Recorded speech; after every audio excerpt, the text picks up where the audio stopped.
If a refrigerator light is not working, the most likely cause is a burned-out light bulb or a faulty LED light board.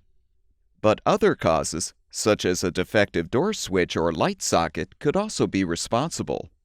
You can help determine the source of the problem by using a multimeter to test for power reaching the light socket or the plug-in power connector.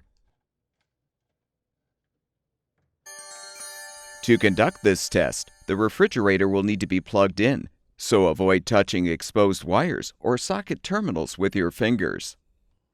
Unthread the light bulb or disconnect the light board plug-in power connector. Set the multimeter's range selection dial to volts AC. Now contact the red meter lead to one of the socket or plug-in connector terminals, and the black lead to the other terminal. The meter display should indicate close to 120 volts present at the socket or connector.